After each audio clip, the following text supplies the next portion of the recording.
Question about slaves. And they said it was too long ago. I said, well, why was it too long ago to diagnose? Well, because post-traumatic stress disorder only occurs for over a period of time for a person that has experienced a trauma. I said, okay. So let's look at what happens. What are the kinds of things that people begin to behave like? This is what they would behave like if you have post-traumatic stress disorder. Now, you all know in New York, because of the 9/11. When 9/11 happened, the entire country was diagnosed with post-traumatic stress disorder. But not everybody had post-traumatic stress disorder based on those buildings coming down. It was a tragic event, but not everybody was traumatized by that. Matter of fact, I would submit to you that there were folks traumatized long before that. But there was something that happened when people saw those objects crumble. And what those objects represented to America, what they were a symbol of, the World Trade Center. It wasn't just the lives that were lost. It was the symbol of what it meant.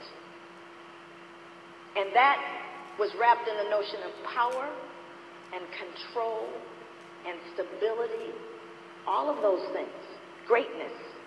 So many people experience post-traumatic stress disorder. Some people can't get on airplanes today, and they were nowhere near New York. So I understand that people experience that. Now let's see how they behave when they have been traumatized. Intense psychological stress and distress at the exposure to internal or external cues that symbolize or resemble an aspect of the trauma or the traumatic event. So I would walking around and they were around tall buildings or they saw airplanes going over, that this would trigger, are you following me?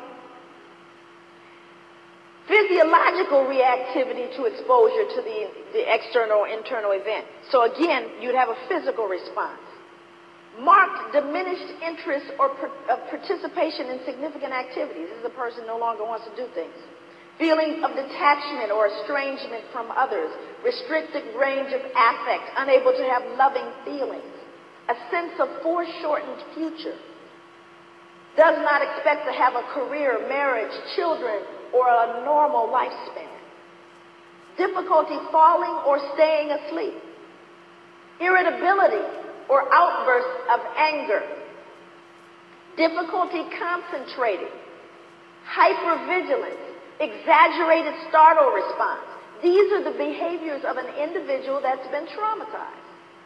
These are the symptoms that they are living with. So they go to a doctor and they try to get us some medication. And if you're poor and don't know about that, you self-medicate. So this is what people do. And I'm going, okay, that makes sense to me. Now let's see. Let's look at the diagnostic features of post-traumatic stress disorder. These are what the most common trauma involved. And so once again I said to my professors, but are you saying that slaves didn't have this? They said, Joy, that was too long ago. I said, okay. So what I started to do, like I asked my audiences to do, let's take a look at what these features are, and you and I will determine if maybe some of the slaves had it. Because, you know, they constantly tell us how happy we were during slavery. Even if you pick up any textbook in our schools, they'll show you the happy slaves. Won't they? Nice little cabin, folks playing the banjo, happily eating pig entrails and watermelon, grateful for the master. Isn't that what they show us? Because we need to see those pictures because we need to remove the what? The cognitive dissonance. We need to believe that the way we treated you was just like, and you was happy about it too. That's why those pictures are there. So I'm going to give them that.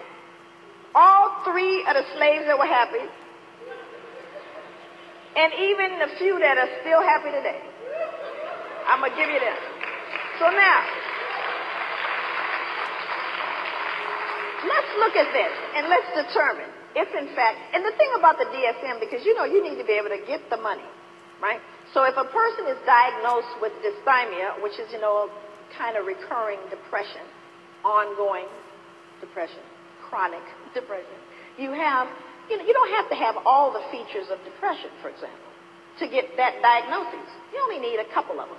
Okay, maybe one you can get, So I want you to bear in mind that you didn't have to have all of these to get the diagnosis. But I want you to tell me if you think outside of the 3 happy slaves, I want you to tell me if you think the rest of them might have experienced these. A serious threat to or a harm to one's life or physical integrity. They get that one. Threat or harm to one's children, spouse, or close relatives. Sudden destruction of one's home or community. Seeing another person injured, killed as a result of an accident or physical violence. Learning about a serious threat to a close friend, a relative kidnapped, tortured, or killed. Stressor is experienced with intense fear, terror, and helplessness.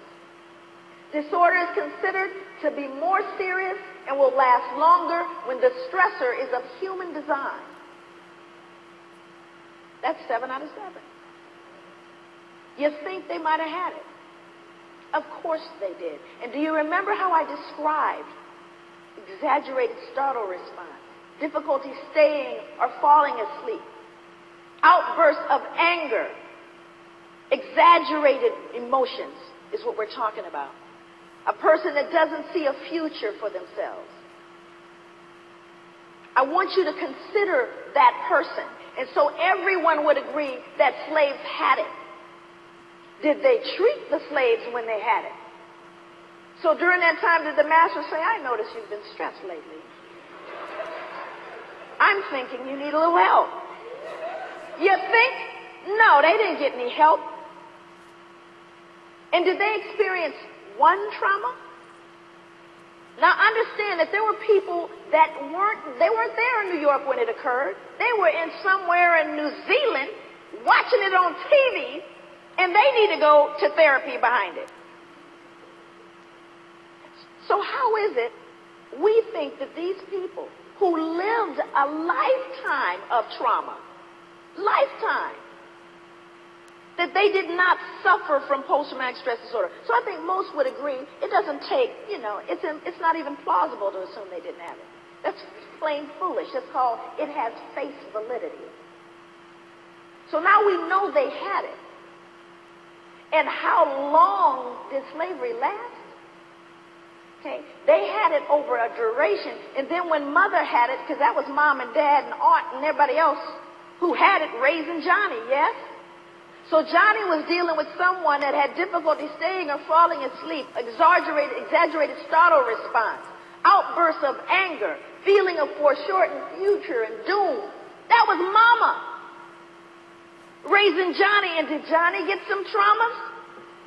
And did little Mary get some traumas?